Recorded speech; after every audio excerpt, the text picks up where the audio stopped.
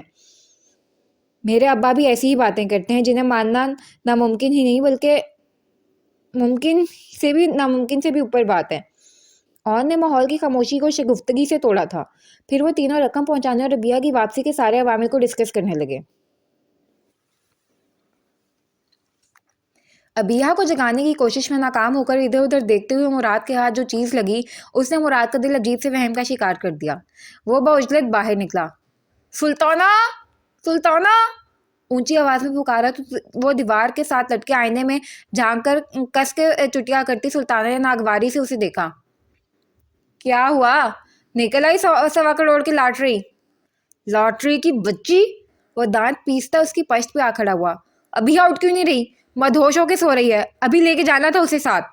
کڑے لہجے میں استفسار کیا تو وہ گڑبڑائی۔ مجھے کیا پتا؟ پر مجھے پتا ہے، کمینی حرام کی! اس نے دانت کچاتے ہوئے سلطانیہ کی چٹیا پکڑ لی۔ جواباً اس نے اتنا رولا ڈالا کہ اللہ امان! مراد نے اس کے سامنے مٹھی کھولی جس میں ایک انجیکشن کی خالی شیشی اور سرنج موجود تھی۔ الو کی پٹھی انجیکشن دیتی رہی ہے اسے؟ اس کا دماغ گھما ہوا تھا۔ سلطانہ نے بمشکل اس کی گرفت سے اپنے بال چھڑائے، پھر بھی 2-4 بھاری ہاتھ اسے مار ہی چکا تھا وہ۔ تو اور کیا کرتی؟ تمہاری بغیرت اولاد ساری رات بین کر کے میرے سر میں درد کرتی رہی ہے، خود ڈیوٹی دیتے تو پتہ لگتا۔ وہ اچھل کر اس کی پہنچ سے دور ہوتے ہوئے تیز لہجے میں بولی۔ تو اس کا مطلب یہ ہے کہ دوسرے نشے کے ٹیکے لگانے شروع کر دیتی؟ وہ اتنی زور سے چیخا کہ گلے میں خراش پڑ گئی۔ وہ کھانسنے لگا۔ نیند کے انجیکشن لگاتی رہی ہوں، ہیروئن کو تو نہیں لگائے؟ وہ ڈٹائی سے بولی تھی۔ آج اسے اس کے شوہر کے حوالے کرنا تھا اور وہ تو اچھا ہے نا، ٹیکسی میں ڈال کے لے جا، شور بھی نہیں کرے گی اور نہ ہی کوئی مسئلہ کھڑا ہوگا، سلطانہ نے زور سے کہا تو بات مراد کے دل کو لگی۔ اس کے ہونٹوں پہ ہلکی سی مسکراہٹ دیکھ سلطانہ کو ترارا آیا۔ اس نے جھک کر ٹب میں پڑا مگا اٹھایا اور مراد کو دے مارا۔ ادھر آ میری شہزادی، ایسے ہی تجھے تو پتہ ہے یوں ہی غصہ آ جاتا ہے مجھے، ورنہ تو جان ہے میری۔ مراد کا غصہ لمحوں میں بھاگا تھا۔ سلطانہ غصے سے سر جھٹک کر آئینے کی طرف مڑ گئی۔ مر گئی تیری شہزادی، جب دل چاہا ہاتھ پکڑ لیا اور جب چاہا ہاتھ منہ پر دے مارا۔ وہ بڑبڑا رہی تھی۔ چل چھوڑ، دعا نہیں کرے گی، تیرے لیے کمائی کرنے جا رہا ہوں۔ مراد نے پیچھے سے اسے باہوں کے گھیرے میں لیا، مگر وہ مصنوعی غصے سے منہ بنا بنا کر اسے جھٹکتی رہی اور مراد چاپلوسانہ سرگوشیوں میں اسے مناتا رہا۔ وہ دیے ہوئے وقت سے 1 گھنٹہ پہلے ہی وہاں پہنچ گیا تھا۔ اپنی گاڑی سائڈ پہ کھڑی کر کے وہ فون کرنے والے کے بتائے گئے طریقے کے مطابق فٹ پاتھ پہ پان کی دکان کی داہنی سائڈ پر جا کھڑا ہوا۔ مراد صدیقی اپنا حلیہ بدلے وہاں سے کافی دور ٹیکسی روک کر لانے کے بعد موئز کو دور سے چیک کر رہا تھا کہ کہیں وہ پولیس کو ساتھ نہیں لایا ہوا۔ پھر قدرے سائڈ پر ہو کے مراد نے موئز کو کال ملائی۔ اپنی گاڑی کا لاک کھول دے، میرا آدمی رقم آ کے لے جائے گا، وہ روبدار انداز میں بولا۔ ابھیا کہاں ہے؟ اس سے بات کراؤ میری۔ وہ بالکل ٹھیک ہے، جو میں کہہ رہا ہوں وہ کرو، دیر کرو گے تو نقصان کے ذمہ دار تم خود ہوگے، مراد نے ادھر ادھر دیکھتے ہوئے سختی سے کہا۔ اوکے۔ موئز بے بس ہونے لگا تھا۔ اس نے جیب سے ریموٹ نکال کر دور ہی سے گاڑی ان لاک کر دی تھی۔ ذرا فاصلے پر اعراز اور اون بھی یوں ہی راہ گیروں کے انداز میں موجود تھے اور موئز کی گاڑی پر نظر رکھے ہوئے تھے۔ اب تم پان والی دکان پہ جاؤ اور اسے 2 میٹھے پان بنواؤ، اور خبردار جو پلٹ کے دیکھا ہو تو۔ اسے پچکار کے کہتے ہوئے مراد نے لائن کاٹ دی تھی۔ موئز بھی بس سے پان والی دکان کی طرف مڑ گیا۔ اعراز اور اون نے ایک ادھیڑ عمر شخص کو تیزی سے موئز کی کار کی طرف بڑھتے دیکھا۔ میرے خیال میں اغوا کاروں میں سے کوئی ہے، اون نے تیزی سے کہا۔ ان دونوں کی نظریں مراد صدیقی پر جمی ہوئی تھیں۔ اکیلا لگ رہا ہے بظاہر۔ وہ موئز کی گاڑی میں سے بریف کیس نکال کر اندر ہی کھول کر چیک کرنے کے بعد اب تیزی سے پلٹ گیا تھا۔ موئز جب تک پان بنوا کر پلٹا تب تک گاڑی کے ارد گرد کسی ذی نفس کا نشان تک نہ تھا۔ وہ بھاگتے ہوئے اپنی گاڑی تک آیا۔ شاید وہ ابھیا کو چھوڑ گیا ہو، مگر گاڑی میں کوئی نہیں تھا، بریف کیس بھی نہیں۔ وہ پاؤں باہر زمین پر ٹکائے اپنی سیٹ پر دھیس آ گیا۔ وہ دونوں تیزی سے ایک طرف بڑھتے مراد صدیقی کے پیچھے تھے، کافی پیچھے مگر مستقل۔ اس نے ابھیا کو نہیں چھوڑا ہے، اون نے کہا۔ ابھی پتہ چل جائے گا، یہ آدمی کہیں جا کے تو رکے گا۔ اعراز نے اشارہ کیا۔ مراد صدیقی ایک سنسان سڑک پر نکل آیا اور اب وہ بنا ادھر ادھر دیکھے اپنی ٹیکسی کی طرف بڑھ رہا تھا۔ اس کا ناچنے گانے کو دل چاہ رہا تھا۔ اس بے وقوف موئز احمد نے اتنی آسانی سے 50 لاکھ حوالے کر دیے تھے۔ اگر تم روپے لے کے ابھیا کو واپس نہ کرو تو ہماری اگلی قسط بھی نکل سکتی ہے اس کے شوہر کی جیب سے۔ اسے سلطانہ کی بات یاد تھی جسے اب تک تو مراد نے رد کر دیا تھا، مگر اب جب کہ بھاری رقم ہاتھ لگی تو اسے سلطانہ کی کمینگی میں دم نظر آنے لگا۔ وہ چابی لگا کر دروازہ کھول کر ٹیکسی میں بیٹھا اور بریف کیس کھول کے دیکھنے لگا۔ اون اور اعراز تیزی سے وہاں پہنچے۔ پچھلی سیٹ پہ ساکت آنکھیں موندے ڈھلکی گردن کے ساتھ بیٹھی ابھیا پہلی نظر میں ہی انہیں دکھائی دے گئی تھی۔ اون نے لمحوں میں فیصلہ کیا۔ اگلے ہی پل اس نے دروازہ کھول کے گریبان سے پکڑ کر مراد صدیقی کو باہر گھسیٹ لیا تھا۔ گولی مار دوں گا، چھوڑ دو مجھے۔ وہ بکھلا گیا، مگر اس سے پہلے کہ وہ کچھ سمجھتا ہے اعراز اور اون تمام تر غصہ اس پر نکالنے کے لیے اس پر پل پڑے۔ اور مراد صدیقی کوئی پیشہ ور اغوا کار تو تھا نہیں۔ لمحوں میں گھٹنوں کے بل ڈھہ گیا تو اعراز نے اسے قابو کر لیا۔ اون تیزی سے موئز کو کال ملانے لگا۔ آپ کے پیشنٹ اب ٹھیک ہیں، ہوش میں ہیں؟ نرس نے آ کر مسردہ ہی تو سنایا تھا۔ موئز کے رگو پہ میں بڑے طویل عرصے کے بعد سکون کی لہر دوڑنے لگی۔ اون اور اعراز نے بھی سکھ کی سانس لی تھی۔ اون کے اشارے پر وہ کمرے کی طرف بڑھا۔ ابھیا کی بے سود سی کیفیت دیکھ کر وہ اسے سیدھا ہسپتال لے آیا تھا، جبکہ اعراز اور اون نے مراد صدیقی کو سیدھا تھانے پہنچایا تھا۔ موئز تو ٹیکسی میں اغوا کار کے روپ میں مراد صدیقی کو دیکھ کر ششدر ہی رہ گیا تھا۔ وہ کبھی سوچ بھی نہیں سکتا تھا کہ مراد صدیقی دوبارہ ایسی گراوٹ دکھا سکتا ہے، مگر بہرحال اس کی پہلی ترجیح ابھیا کو ہسپتال پہنچانا تھا۔ انہیں نیند کے انجیکشن دیے جاتے رہے ہیں اور چوٹوں کے نشان بھی ہیں چہرے اور باڈی پر۔ لیڈی ڈاکٹر نے پہلے تفصیلی چیک اپ کرنے کے بعد موئز کو بتایا تو وہ دکھ کے حصار میں گرنے لگا۔ موئز دروازہ کھول کے کمرے میں داخل ہوا تو وہ آنکھوں پہ بازو رکھے لیٹی تھی، دوسرے بازو میں ڈرپ لگی ہوئی تھی۔ کھٹکے کی آواز پر ابھیا نے بے اختیار بازو ہٹا کر آنے والے کو دیکھا۔ ہلکی بڑی ہوئی شیف اور رف سے حلیے میں وہ موئز احمد ہی تھا۔ ابھیا کا دل بری قوت سے سکڑ کر پھیلا۔ ایک محشر تھا جو رگو جان میں برپا ہو گیا تھا۔ کھونے کے بعد پا لینا کیسا ہوتا ہے، وہ دونوں ہی اس کیفیت کے زیر اثر تھے۔ موئز نے آگے بڑھ کر اس کی پیشانی پر اپنا ہاتھ رکھا۔ اس لمس میں اپنائیت اور ہمدردی سمیت محبت کے سارے رنگ تھے، اور ابھیا کی تو گویا روح تک اس میں مسیحائی کی تاثیر اتری۔ اس نے آہستہ سے آنکھیں موندی تو آنکھوں کے کونوں سے آنسو بہنے لگے۔ شرمندگی، ندامت، پچھتاوے اور دکھ کا گہرا احساس، ایک تکلیف کی گہری کاٹ تھی جو وہ اپنے دل کے اندر تک محسوس کر رہا تھا۔ کیا کیا حالات نہیں سہے تھے اس کم عمر اور سادہ سی لڑکی نے۔ اس کے باپ نے اگر اسے بیچ کر دام کھڑے کرنے چاہے تو موئز نے کون سا اسے سکھ کے ہنڈولوں میں جھلایا۔ میں جانتا ہوں ابھیا، اگر میں کھلے دل اور ذہن سے کام لیتا تو میری نگاہ میں آنے کے بعد تمہاری تمام تر مشکلات ختم ہو جاتی۔ آئی ایم سوری، تمہاری ہر تکلیف کی وجہ میں بنا۔ وہ بوجھل لہجے میں بولا، مگر ابھیا کے پاس آنسوؤں کے علاوہ اور کوئی جواب نہ تھا۔ موئز نے اس کے پاس بیٹھتے ہوئے دونوں ہاتھوں کے انگوٹھے سے اس کی بند آنکھوں کے کونوں سے آنسوؤں کو پہنچا۔ اس کا چہرہ موئز کے ہاتھوں کی گرفت میں تھا۔ لیکن یقین کرو ابھیا، اب تمہاری ہر آزمائش ختم ہو گئی ہے، وہ بے حد نرمی سے بولا تو ابھیا نے بھیگتی پلکیں وا کیں۔ موئز نے اس بات پر سر ہلایا، پھر دکھ سے بولا، بہت بڑی غلطی کی تم نے ابھیا، کوئی ایسے بھی گھر سے نکلتا ہے؟ زہرا نے بے وقوفی میں ایک بات کر دی، تم نے بے وقوفی کی انتہا ہی کر دی، ایک لمحے کو میرے متعلق نہیں سوچا۔ وہ تعصب سے بولتے بولتے رکا، پھر اس کی آنکھوں میں دیکھتے ہوئے جذب سے بولا، میں جو ہار مان گیا تھا تمہارے آگے، میں آپ کا گھر توڑنا نہیں چاہتی تھی۔ وہ پھر سے رو دی۔ میرا گھر تم سے ہے بے وقوف لڑکی، میں تو دیر سے یہ بات سمجھا، مگر تم تو پہلے سے ہی جانتی تھی، وہ اسے ٹوکتے ہوئے بولا، پھر قدرے وقفے کے بعد تعصب سے کہنے لگا، میں تو سوچ بھی نہیں سکتا تھا کہ تمہارے اغوا میں تمہارے فادر کا ہاتھ ہو سکتا ہے۔ یہ تو اعراض اور رون نے ہمت کر لی، ورنہ میں تو تمہارے معاملے میں 1% بھی رسک لینے کو تیار نہ تھا۔ ابھیا کے آنسو ٹھٹر گئے، شرمندگی کی تندو تیز لہر اسے سرتا پا بھگو گئی۔ وہ یہی سمجھ رہی تھی کہ مراد صدیقی نے فون پر ہی موئز سے سارا معاملہ طے کیا اور سامنے آئے بغیر ہی رقم وصول کر کے اسے موئز کے حوالے کر دیا، مگر یہاں تو اور ہی کہانی نکلی تھی۔ موئز نے اس کے چہرے کے بدلتے رنگ سے اس کی سوچ کو فی الفور پڑھ لیا۔ وہ اب پولیس کسٹڈی میں ہے، اس کی نشاندہی پر اس کی ساتھی عورت بھی گرفتار ہو گئی ہے۔ موئز اس کے چہرے پہ چھائے تکلیف دہ تاثرات دیکھ رہا تھا۔ اگر تم کہو گی تو انہیں معاف کر دیا جائے گا، لیکن اگر مجھ سے پوچھو تو میں کہوں گا کہ ان دونوں کو ان کے کیے کی ہر ممکن سزا ملنی چاہیے، تاکہ آئندہ وہ کبھی ایسے جرم کا سوچ بھی نہ سکیں۔ موئز نے نرمی سے اپنی شہادت کی انگلی سے اس کی پیشانی کے منول ہوتے زخم کو چھوا اور پھر بے ساختہ جھک کر اس کی پیشانی پر لب رکھ دیے۔ ابھیا کی سانس تو کیا دھڑکن بھی تھم سی گئی تھی۔ میں جب جب تمہارے زخموں کو دیکھتا ہوں تب تب خود کو ملامت کرتا ہوں کہ تمہارے ان سب تکلیفوں کی وجہ میں خود ہوں، وہ دکھ سے کہہ رہا تھا۔ ابھیا نے بوقت تمام ہلکا سا نفی میں سر ہلایا۔ موئز کے ہونٹوں پر دھیمی سی مسکراہٹ آ گئی۔ مگر اب بس، میں اپنی تمام تر ناانصافیوں کا مداوع بڑے انصاف سے کرنے کی کوشش کروں گا، بس تم جلدی سے ٹھیک ہو جاؤ۔ ابھیا کی ہر پریشانی، ہر دکھ جیسے اڑن چھو ہونے لگا۔ تمہیں بھوک لگی ہوگی، میں ڈاکٹر سے پوچھتا ہوں تمہارے کھانے کے متعلق، ثانیہ بھی بس پہنچتی ہوگی۔ وہ نرمی سے اس کا رخسار سہلا کر اٹھ کھڑا ہوا۔ ابھیا کے ہونٹوں پر پہلی بار بے ساختہ مسکراہٹ آئی تھی۔ دماغ تو ٹھیک ہے تمہارا موئز؟ میں زہرا کی رخصتی کی تاریخ دینے لگی ہوں کل، اور تم اس گندگی کو پھر سے اٹھا کے اس گھر میں لا رہے ہو۔ سفینہ نے تل ملا کر غصے سے کہا تو موئز کو بھی غصہ آ گیا۔ ماما پلیز، میری بیوی ہے وہ، اس کے لیے ایسے الفاظ مت استعمال کریں۔ آہا، تو اب وہ تمہاری بیوی ہو گئی ہے؟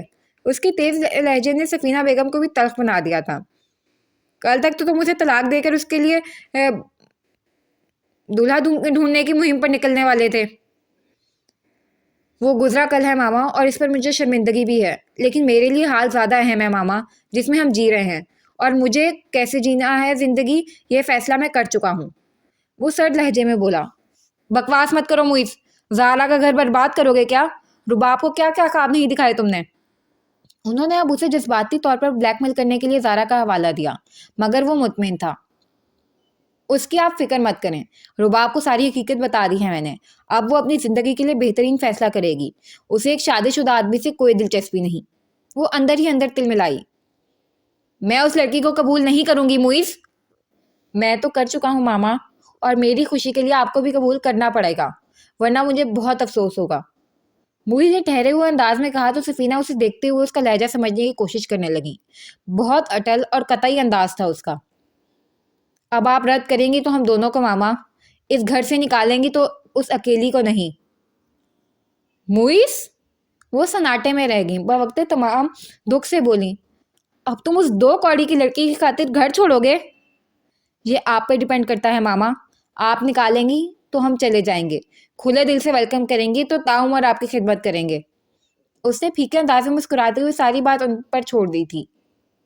جاؤ بیٹا، ٹھیک ہے، جو مرضی آئے کرتے پھرو، باپ رہا نہیں سر پر، ماں کی خاک سنو گے اب تم؟ وہ آنکھوں میں آنسو بھر لائیں، کلیجہ تو جل کے خاک ہو گیا تھا۔ اس روڑی کے پتھر سے اتنی محبت، ہمیشہ ماں کی محبت کے ہاتھوں بلیک میل ہو جانے والا موئز احمد اتنا بے مروت کیسے ہو گیا؟ ابیہ مراد، بلکہ نامراد کے لیے، ان کی سمجھ سے بالا تر تھی یہ بات۔ موئز نے ان کے دونوں ہاتھ اپنے ہاتھوں میں تھامے اور انہیں یقین دلاتے ہوئے بولا، آپ کی مرضی ہی تو چاہ رہا ہوں، کیا کمی ہے ابھی ہمیں ماما؟ پڑھی لکھی ہے، ہماری اپنی فیملی میں سے ہے، اور پھر میرے نکاح میں ہے، کہیں لو میرج تو نہیں کرنے جا رہا میں؟ سفینہ لڑکھڑا کر صوفے پر ڈھیر ہو گئیں اور سر ہاتھوں میں تھام لیا۔ وہ بڑے اطمینان کے ساتھ ان کی اجازت کے بغیر ابیہ کو پھر سے انیکسی میں لے آیا تھا، اور اب یقیناً وہ بہت جلد موئز کے کمرے میں بھی آ جانے والی تھی۔ مجھے اس سے پہلے ہی کچھ کرنا ہوگا۔ ان کا دماغ تیزی سے چلنے لگا۔ اس سلسلے میں رباب سے مدد لی جا سکتی ہے، آخر کو اسی نے اس گھر کی بہو بننا ہے۔ دل ہی دل میں طے کرتے ہوئے انہیں قدرے اطمینان ہوا۔ ابھی کچھ پتے ان کے ہاتھ میں تھے، اور شاید انہی میں ترک کا پتا بھی شامل ہوتا، کون جانے۔ رباب کو پتا چلا کہ گھر والے زارا اور سفیر کی شادی کی تاریخ لینے جا رہے ہیں تو وہ تل ملا اٹھی. بھائی آپ کو عجیب نہیں لگا؟ آپ کے سسرالیوں نے تو جھوٹ کے انبار لگا دیے شادی سے پہلے ہی. سب کے بیچ رباب نے تلخی سے کہا تو سفیر نے تحیر سے رباب کو دیکھا. امی کو غصہ آیا. یہ کون سا طریقہ ہے بھائی سے بات کرنے کا رباب؟ تمیز نہیں ہے تمہیں؟ تو کیا غلط کہہ رہی ہوں میں؟ ان کے تو سالے کا کریکٹر ہی مشکوک ہے. پہلے تو کچھ بتایا نہیں، اب ایک دم سے ایک لڑکی اس کی منقوہہ نکل آئی. وہ ڈٹائی سے تمسخر بھرے انداز میں بولی. وہ اس کا ذاتی معاملہ ہے رباب. سفیر نے نرمی سے رباب کو ٹوکا. وہ امی اور ابو کو مختصراً معیز اور ربیہ کے نکاح کا قصہ بتا چکا تھا. اور پھر بیاہ کے زارا نے گھر میں آنا ہے، اس کی فیملی نے نہیں. زارا بہت اچھی اور سمجھدار لڑکی ہے. امی نے تنبیہی نظروں سے رباب کو دیکھتے ہوئے کھلے دل سے زارا کی سچی تعریف کی تھی.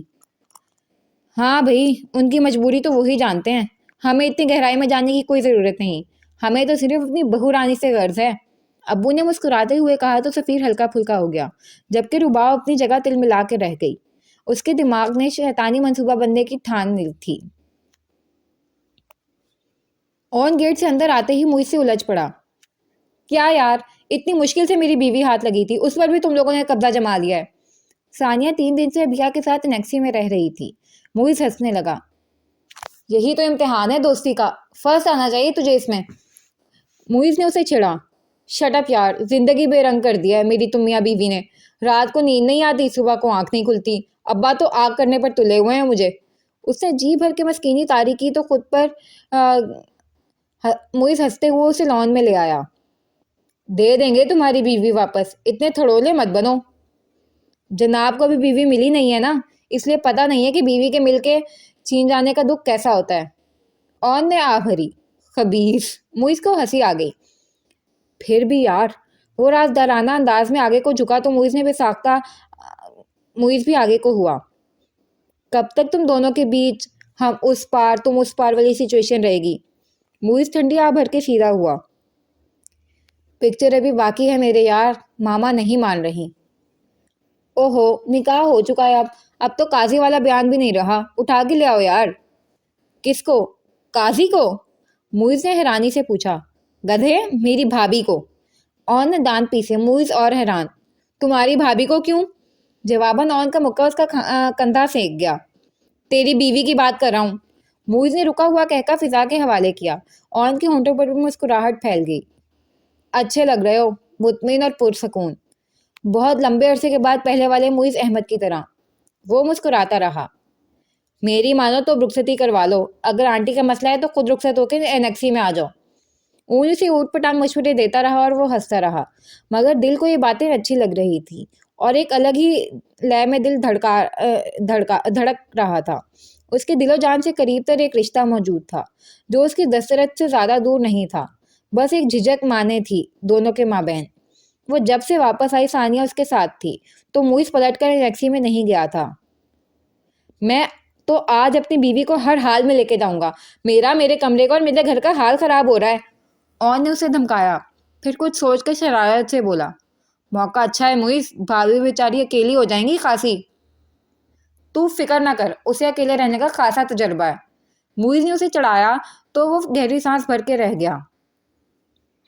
سفینہ بیگم کے غم و غصے کو زارا نے قدرے ٹھنڈا کر دیا تھا. ماما پلیز، میری شادی میں تو اس مسئلے کو مت اٹھائیں. میں اس گھر سے مطمئن ہو کر جانا چاہتی ہوں، پریشان دل کے ساتھ نہیں. وہ رونے لگی تو انہوں نے بے بسی سے کہا.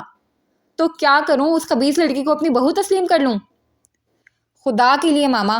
زارا نے ان کے آگے ہاتھ جوڑ دیے. ہم بھائی کی خوشی میں خوش ہیں، آپ بھی راضی ہو جائیں.